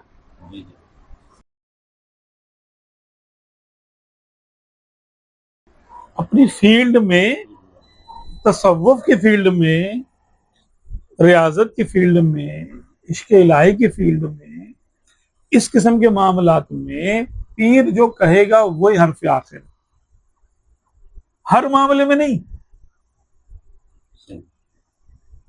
ना, हर मामले में पीर को कहना चाहिए, ऐसे खामा खामा जबरदस्ती करता रहे कि हाँ, अगर मुरीद फरमा बरदारी करे, हर मामले में राय ले, पूछे, अलग बात है, अखलाकन है वो, उसका तसव्वुफ की लाइन से ताल्लुक नहीं। हाँ, जिक्र और अज़कार में, अपने मामलात में, मुराकबे में, लिल्लाह फिल्लाह ताल्लुकात में, उसको जो करना अपने पीर से पूछ के करना, ये हुआ फना फी शेख। ये नहीं है कि वो शेख की तरह बन जाएगा। मिसाल के तौर पर शेख दर्जी का काम करता है, मुरीद सुनार का काम करता है। अब मुरीद को ये हरगिज हुक्म नहीं है कि तुम सुनार का काम छोड़ के दर्जी का काम करना शुरू कर दो कि भाई मेरा पीर तो दर्जी का काम करता, मैं भी यही काम करूंगा। बादशाह मुरीद हो जाए किसी शेख का, और वो शेख जो है उन्होंने कसब छोड़ रखा हो, कमाते ही ना हो, तो बादशाह काम छोड़ देगा सारे। और जब तक नहीं छोड़ेगा कि आप फना फिर शेख नहीं होगा वो हो जाए। ऐसी बात नहीं है। बात ये कि फर्मा बरदारी में वो अपनी राय नहीं लेके आएगा उस फील्ड में जो चल रही है तसव्वुफ के मामले में। अगर कहीं हमला करना है, बादशाह स्ट्रेटेजी उसने बनानी है, सारा उसने करना है, शेख से दुआएं लेगा, शेख में ये काम कर लूं वो कर लूं। अब हर मामले में उनसे पूछ के उनको नहीं पता मुल्की मामला मईशत का, शेख को नहीं पता, मुरीद को पता है, तो ये उनके ताबे थोड़ी हो सकता है इस मामले में, इसको ज्यादा पता है। अब शेख क्योंकि अपनी फील्ड का माहिर है, वो उसने रास्ता देखा हुआ है। मिसाल के तौर पे एक जना प्रोफेसर बस में बैठ गया, कंडक्टर और ड्राइवर उजट गंवार है, जाहिल है बिल्कुल, लेकिन वो सवारियां लेके जाते लेके आते। प्रोफेसर मोटी सी किताबें जना पढ़ने वाला बोले, ओ भाई तुम जाहिल हो, मैं प्रोफेसर हूं, मैं बताऊंगा कहाँ जाना है रास्ते में। वो कहेंगे भाई आप अपनी किताबें लेके नीचे उतर जाओ, आपको रास्ते का पता है? नहीं, कहीं गया तो नहीं हूं इस तरफ। तो भाई आप इस मामले में आपकी प्रोफेसरी नहीं चलने वाली। माना कि प्रोफेसर है, आप पीएचडी है या डबल पीएचडी है, लेकिन इस मामले में रास्ता आप नहीं जानते ना। इस मामले में आपकी राय कोई अहमियत नहीं रखती। अब ड्राइवर लेके जाएगा कि कहां से लेके जाना है, इस मामले में रहबर वो है। ठीक है, ये बात है कि तसव्वुफ का जो रास्ता है उस मामले में रहबर शेख है, उस मामले में मुरीद उसके आगे सरेंडर करेगा, उसकी राय पे अमल करेगा, अपनी राय को दखल नहीं देगा। मिसाल के तौर पे उन्होंने बोला कि भाई तुमने 10 मरतबा ये विर्द करना है, और आंखें बंद करके शुमाल की तरफ रुख करके, जुनूब की तरफ रुख करके, यूं करके तुमने इतनी दफा ये आयत पढ़नी है। अब ये नहीं पूछेगा क्यों, बस तुझे पता है, नहीं पता ना तो बस करो, तो जैसे कहा गया वैसे कर लो। इतनी मर्तबा ये विर्द आपने करना है। बोले मैं नहीं कर सकता, मैं यूं कर लूं, तो फिर ताबे तो ना रहा, यूं नहीं यूं कर लूं, फिर ताबे नहीं रहा ये, क्योंकि उस फील्ड में ये अपनी राय लेके आ रहा है। जिस फील्ड में इसने बैत की है उस फील्ड में ये ताबे हैं, बाकी अपने मामलात हैं उसमें देखता है। शेख को देखता है कि मेरा शेख जो है वो हर काम सुन्नत के मुताबिक कर रहा है, हत्तल इम्कान। अब ये कह सकता है कि मेरा शेख जो है फनाफी रसूल है? भाई ये तो आप समझ के ही उसके हाथ में बैत कर रहे हैं ना। अगर आपने बैत नहीं की, आप अपने शेख को उसी वक्त शेख समझेंगे जब आपको यकीन होगा कि ये मकबूल बारगाह। अगर मैं इसके पीछे चलूंगा तो मैं भी मकबूलों में आ जाऊंगा। अगर आपको ये यकीन ही नहीं है और आप कह रहे हैं यार पता नहीं ये बंदा कैसा है, तो फिर उससे बैत ना करें, आपका टाइम जाया होगा। क्योंकि गुमान आपका अभी तक ठीक नहीं। मिसाल के तौर पे आप यूं समझ लेना कि जब आप ऐसी जगह चले जाए जहां आपको समत बताने वाला कोई नहीं है, अंधेरा छाया हुआ, रात में बादल हुए में सितारे भी नजर नहीं आ रहे, और अकेले हैं आप, आपको समत बताने वाला कोई नहीं है, किबला रू किस तरफ है, तो अब आपका पीर कौन है? आपका जन्न गुमान इरादा। ये हुक्म यह है कि जो बात दिल में बैठे कि मेरा ख्याल है काबा इस तरफ होगा, उधर को आप एक रकात आपने पढ़ ली, उसके बाद ख्याल आया यार मेरा ख्याल है इस तरफ काबा है, अब आप पे लाजिम है आप घूम जाए, दूसरी इस तरफ करके पढ़े, तीसरी में ख्याल आया यार मेरा ख्याल है कि इस तरफ है, तीसरी इस तरफ करके पढ़ेंगे, चौथी में ख्याल आया कि इस तरफ है किबला। 4 रकातों में आपने चारों समत चेंज कर ली। काबा तो किसी एक समत में था ना, आपकी नमाज हो गई, क्योंकि आपने अपने मुर्शिद की बात मानी। इस नमाज में आपका मुर्शिद कौन था? आपका गुमान, जन्ने गालिब, आपका पुख्ता ख्याल, ये था आपकी हो गई नमाज। अगर आप इसमें जन्नो गुमान के उलट चलेंगे, नमाज नहीं होगी, चाहे आप किबला रूही पढ़े। तो फना का माना है फरमा बरदारी बस। और हम अक्सर चीजों में फना होते हैं, फानी होते हैं। भाई जब स्कूल खुलेगा हम पढ़ने जाएंगे ना, पढ़ने जाते थे ना, नहीं जा पाएंगे तो हमने छुट्टी लेनी है, भाई छुट्टी दे दो यार, है ना। सर को लिखेंगे, मैडम को लिखेंगे, छुट्टी लेके छुट्टी करेंगे, वरना तो हमको निकाल देंगे। जैसा लिबास बोलेंगे हमें पहनना पड़ेगा, भाई जैसा बैज लगाएंगे तो लगाना पड़ेगा, जैसे उन्होंने कैप बोला तो कैप पहनेंगे, पैंट शर्ट बोली पैंट शर्ट पहनेंगे, मदरसे में पढ़ते हैं तो वैसा लिबास होगा, ऐसे ही होगा ना। तो फना हुए कि नहीं हुए? अपनी मर्जी चलाई। 1 बजे तक 12 बजे तक आप उनके मातहत हैं, तो उनके, अगर आप किसी ऑफिस में काम करते हैं तो उस वक्त में आप पाबंद हैं, अपना काम नहीं कर सकते। कोई वही काम करेंगे जो आपको, जिस काम के लिए आपको रखा गया है, जायज काम, वही काम आपको करना है और पूरी तवज्जो से करना है। उसमें आप सो नहीं सकते, अगर सोने का वक्त नहीं होता तो आप सो नहीं सकते, खाने में ज्यादा वक्त नहीं लगा सकते, बैठ के गप्पे नहीं मार सकते, काम करना है। फना हुए कि नहीं हुए? तो फना का माना कोई इतना वो नहीं है कि वो रॉकेट साइंस है कि फना फिर शेख क्या होता है बंदा। फना फिर शेख का माना ही होता है कि हमने अपने शेख से इरादत की और अब हम तरीकत में उनके मातहत हैं, वो जो कहेंगे हम करें, हम उनके पाबंद हो गए। अब हम तरीकत में उनके खिलाफ कदम नहीं उठाएंगे। वो बोले तुमने 2 रकत ये पढ़नी है, तो हम बोले मैं 4 पढ़ूंगा या मैं 5 पढ़ूंगा, 10 पढ़ लूं, और 2 ही पढ़ो भाई, ऐसे ही।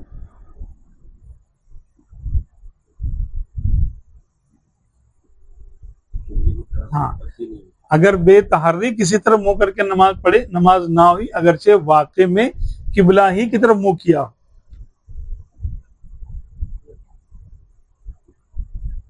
हाँ, अगर किबला की तरफ मुंह होना बाद नमाज यकीन के साथ मालूम हुआ, हो गई। अगर सोचा और दिल में किसी और तरफ किबला होना साबित हुआ मगर उसके खिलाफ दूसरी तरफ मुंह कर दिया तो नमाज ना हुई, अगरचे वाकई में वो ही किबला था। मैं इसको कह रहा था कि सोचा किबला इस तरफ है, हमने कहा नहीं यार इधर पढ़ लेते, किसी और तरफ कर ली, और वाकई वहां किबला था, नहीं होगी नमाज, क्योंकि अब हम अपने इसके खिलाफ हमने अमल किया, गुमान के खिलाफ, अपने पीर के खिलाफ। हाँ, बिल्कुल ऐसे ही कि अपने मुर्शिद के खिलाफ आपने सही यानी किया, अगरचे सही किया गलत किया, अगरचे सही किया गलत किया। किसमें? तसव्वुफ में। हाँ, शरीयत अलग है, शरीयत में मुफ्ती आपका मुर्शिद है, शरीयत में आपका मुर्शिद मुफ्ती है, आलिम दीन, माहिर आलिम दीन और माहिर मुफ्ती बरहक, ये आपका मुर्शिद है। इसमें हो सकता है पीर साहब मुफ्ती ना हो, अब हर एक का पीर मुफ्ती थोड़ी होता है, उनको इतनी मालूमात है, भाई अपनी मालूमात हो गई, बाकी उनको तसव्वुफ की बारीकियां उनको पता है, लेकिन निकाह और तलाक के मसाइल इतने नहीं आते कि वो आपको फतवा दे दें। तो उसमें आपका पीर कौन है? आलिम शरीयत। हाँ, क्योंकि वो उसकी फील्ड है। मुफ्ती साहब आपको तरीकत के औराद बताएं कि ये कर लो ये कर लो, आप बोले भाई आप मेरे पीर साहब नहीं है, मैं फतवा आपसे ले लूंगा लेकिन विर्द और वजीफा ये मेरे शेख का चलेगा। मैं डोमेन हर एक की। इलेक्ट्रिशियन से आप प्लम्बरिंग का काम नहीं करा सकते, वो उसमें अथॉरिटी नहीं है। आपके वकील जो होते हैं हजरत हमारे फरहान भाई, क्या सब वकील एक ही तरह के होते हैं? अपने भी डोमेन है ना। दीवानी वाले जो है वो उसमें नहीं आएंगे, क्रिमिनल में नहीं आएंगे, सिविल वाले अलग हैं, फिर उसमें भी टैक्स वाले अलग हैं और दीगर और हैं, तो वो अपने डोमेन में आपको राय देंगे कि भाई अगर आपका ये वाला मैटर है तो आपको फला कोर्ट में जाना पड़ेगा, फला वकील से रब्ता करो, ये वो करेगा भाई। आप बोले यार आप भी तो वकील हो, बोलेगा भाई मैं वकील हूं लेकिन मैं ये थोड़ी कर सकता हूं। अब एक सर्जन है दिमाग का, उसको दिल के ऑपरेशन के लिए बुला लें, आप कर लेगा? कर तो शायद ले, कामयाब नहीं होगा। क्यों बोला? भाई उसकी डोमेन नहीं है ना यार। तो मुफ्ती साहब देंगे फतवा, शरीयत है, फतवा शरीयत है, और बातनी मामला ये तरीकत। अब पीर होता है तरीकत के लिए, शरीयत तो आप किसी से भी पूछ लें, मुफ्ती साहब जो ना बैठे हुए, शरीयत को समझने के लिए पीर कामिल की हाजत नहीं, उसके लिए कामिल मुफ्ती की हाजत, कि मुफ्ती साहब जो ना बताएंगे कि ये काम कैसे होगा। शरीयत का मामला है, क्योंकि हर पीर मुफ्ती नहीं होता, हर मुफ्ती पीर नहीं होता। उमूम खुसूस बिन वजह यहाँ पर है ना, कि बाज पीर मुफ्ती भी होते हैं और बाज मुफ्ती पीर कामिल भी होते हैं, ये अलग है, सब नहीं होते जी।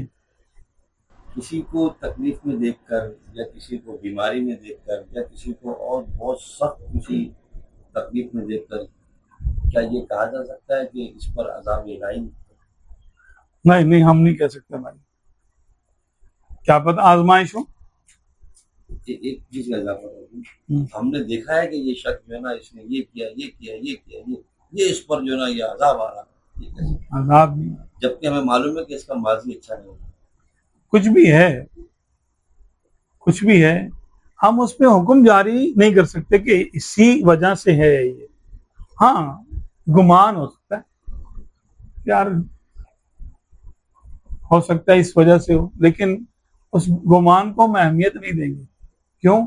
कि भाई ये बातनी मामला है, कन्फर्म हुक्म नहीं लगा सकते कि इस वजह से ये अजाब आया।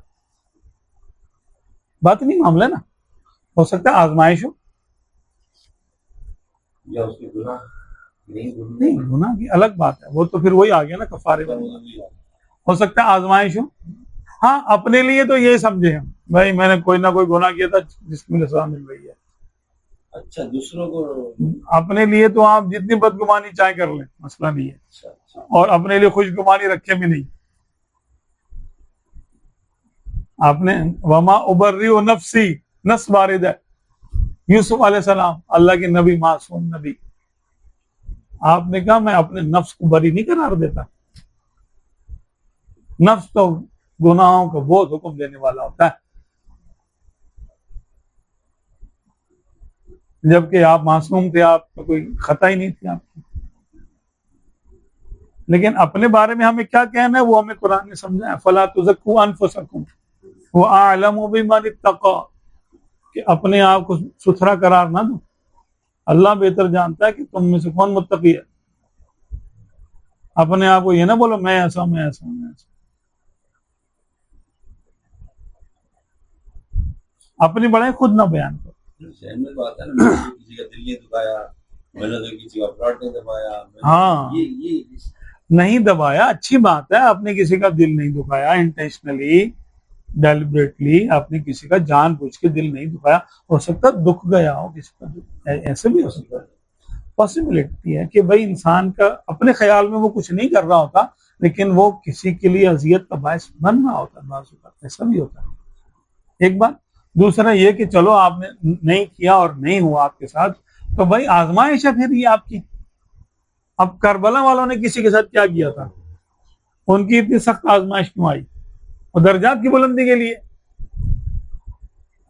तो दुनिया में दो तरह के लोग हैं ना, एक तो जो उन पे वारिद हो रहा है वो उनके गुनाहों का कफारा है या गुनाहों का अजाब है, अपने आप को समझे कि मैं उनमें से हूं। और दूसरी किस्म ये है कि जो कोई किसी परेशानी में है तो समझे हो सकता है इस पर अल्लाह ताला कोई इम्तिहान लेकर इसको मकाम देना चाहता हूं, बाकी सब लोगों को उसमें से शुमार कर ले। कि दूसरों के बारे में हमें खुशगुमानी करने का हुक्म है और अपने बारे में हकीकत पसंद आना, या कम से कम अच्छा समझे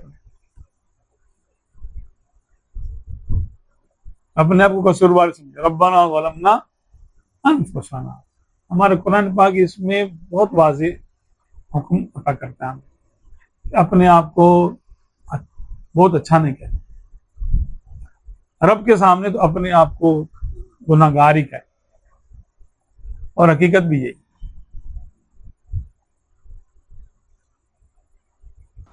अच्छा, मैं भी इससे हट के एक सवाल में देख रहा था, किसी ने कहा कि भाई एक वीडियो मैं जो ना बना रहा हूं वो कोई देवबंद का कोई है शख्स, उसने कहा कि फतावा रज़विया में माज़अल्लाह 300 गलतियां। तो हमारे कोई सुन्नी हैं कोई नौजवान, उन्होंने कहा मैं हर एक पे मैं वीडियो बनाऊंगा, इसका जवाब दूंगा। और हो सकता है आपकी भी नजर में कभी ऐसी कोई वीडियो आ जाए, तो यह बिल्कुल गलत तरीकाकार है। फतावा रज़विया पर पीएचडी होती है दुनिया की 24 यूनिवर्सिटियों में, 100 साल से छप रहा है। देवबंद का ये जो छोटा मोटा कोई होगा हकीर फकीर, तो उसके यानी बाप दादा परदादा लगड़ दादा दपड़ दादा, उनसे तो गलतियां निकली नहीं आज तक, और ये खड़ा हुआ मुझे 300 गलतियां नजर आ गई। तो भाई अपने चश्मा बदलवाओ और अपनी अकल का इलाज कराओ, इसका यही जवाब, इतना ही जवाब। और हमें जवाब दो जो तुम्हारे बड़ों ने किए हैं, जो कुफरियात बके हैं। अहले सुन्नत को चाहिए कि उनसे वो जवाब लें, ना कि आप जवाब देने बैठ जाएं। 300 सवालों का जवाब आप दे रहे हैं, ये कौन सी किस तरह की पॉलिसी है भाई? आप एक बेवकत 2 टके के आदमी का आप जवाब देने जा रहे हो कि उसने इतराज कर दिया आला हज़रत पर। अरे इतराज अल-मुअतरिदु कल अअमा, इतराज करने वाला अंधा है। अंधा कह रहा है भाई यहां से नहीं लेके जाओ, मुझे वहां से लेके जाओ। अभी तुझे नजर आ रहा है कहां से लेके जाना, कहां से नहीं, क्या बात करनी है? इतनी लियाकत तुम में है कि तुम बात समझो आला हज़रत की। एक पैराग्राफ तो तुम उसमें से पढ़ नहीं सकते, इतराज करने खड़े हो गए।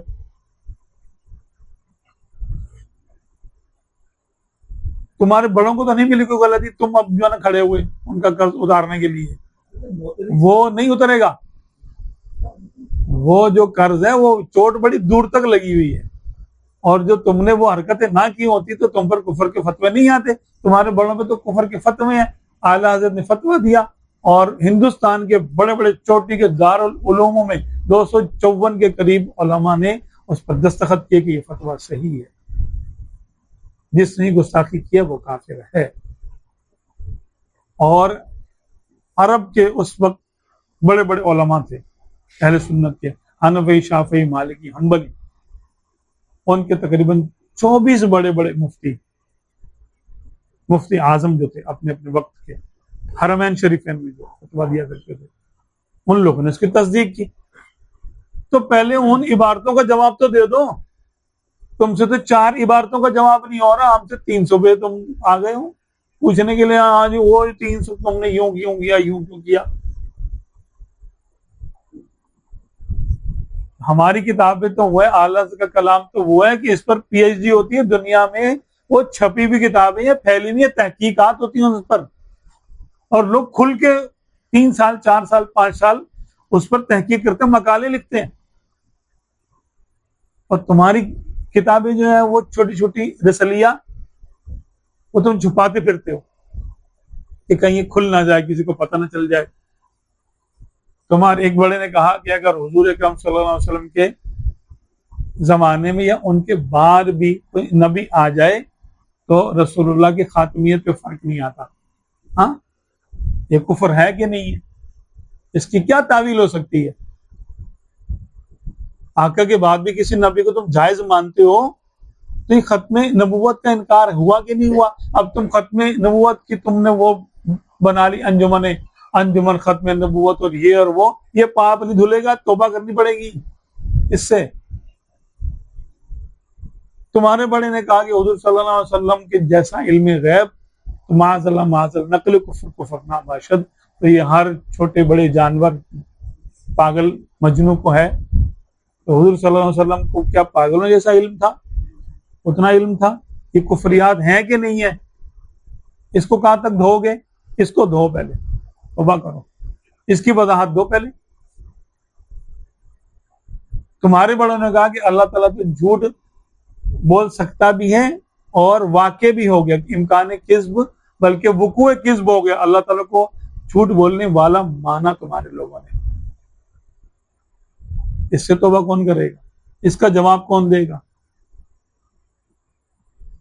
आओ ना पहले इसमें बात करो, जिसकी वजह से दो फिरके हो गए। पहले सुन्नत दो हिस्सों में तकसीम हो गए, इसका जवाब दो पहले। चले जी आला हज़रत पे 300 वो गलतियां थोपने के लिए कि हम 300 गलतियां निकाली। मैंने यार भाई अपनी हैसियत देख के बात करो। चे पिद्दी का शोरबा। अल्लाह ताला अमल करें।